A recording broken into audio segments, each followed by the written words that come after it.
এই ভিডিও আমরা যে এক্সাম্পল দিয়ে শুরু করব সেটা হলো এটা এক্স স্কোয়ার্ড পাওয়ার 3।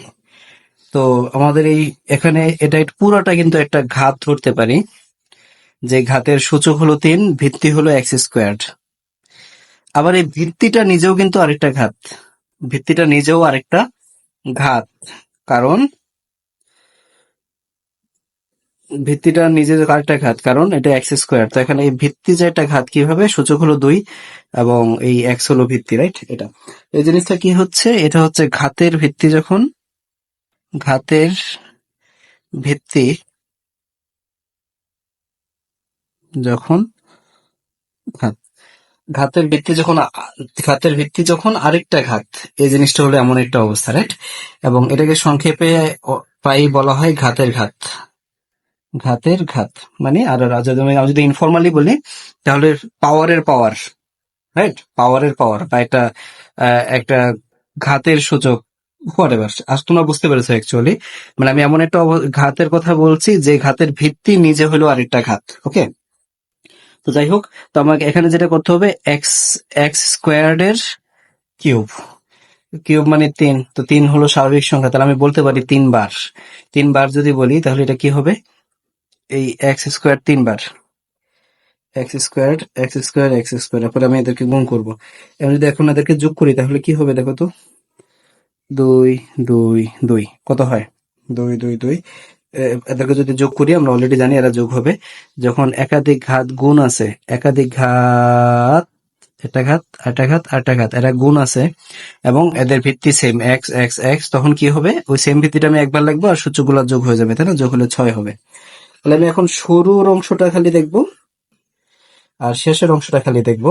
মাঝখানেরটা তোমরা একবার বুঝবা, বোঝার পরে মাঝখানেরটা ভুলে যাও, মনে না রাখলেও সমস্যা নেই।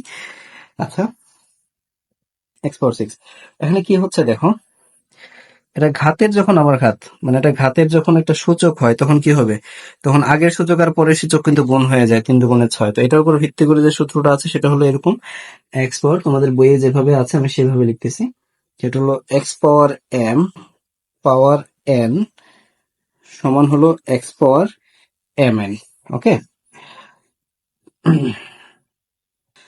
এখন এই সূত্রটাকেই আমি আমার আলাদা যে শীটটা আছে সেখানে লিখে রাখবো, সেটা হলো এক্স পাওয়ার এম পাওয়ার এন, এমন একটা ঘাত যার ভিত্তি নিজে আরেকটা ঘাত, রাইট? তখন কি হবে, ওই ওই ওই ভিত্তির যে ভিত্তি সেটা লিখবো, আর সূচক দুইটা অ্যাকচুয়ালি গুণ হয়ে যাবে, M into N, M into N. তো এটার ব্যবহার আমি এখন তোমাদেরকে একটু দেখাবো।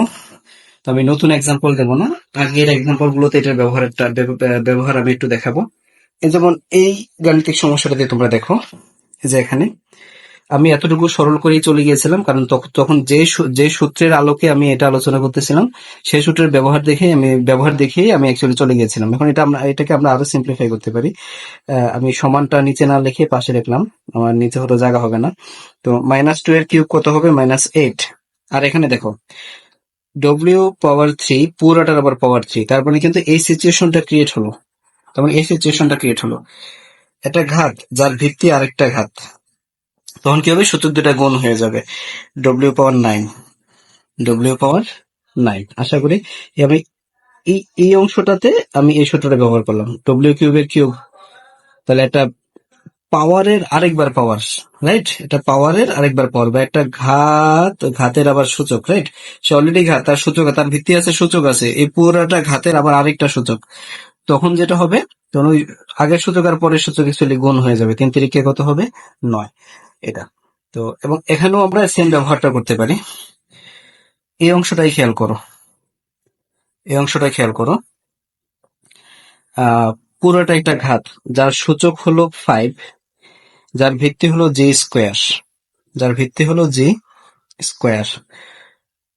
তো এই ভিত্তিটা নিজে কিন্তু আবার আরেকটা ঘাত, পুরা জি স্কোয়ার, এই পুরাটার জন্য জি স্কোয়ার হলো ভিত্তি, কিন্তু এই ভিত্তি নিজে কিন্তু আরেকটা ঘাত, যার ভিত্তি হলো জি আর সূচক হলো 2, রাইট?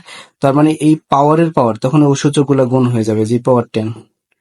এখন এই অবস্থা, এইচ এর জায়গায় এইচ, আর 3 আর 5 গুণ হয়ে যাবে 15, রাইট? এবং আমরা এই ডটটা নাও দিলে পারতাম, কারণ দুইটা রাশির ভেতরে যদি আমরা কোনো প্রক্রিয়া চিহ্ন না দিই তাহলে গুণ আছে এটা এমনিতেই বোঝা যায়, রাইট? এটা তো আশা করি এই সূত্রটাও তোমরা বুঝতে পেরেছো এটা কিভাবে হয়, রাইট? ধন্যবাদ সবাইকে।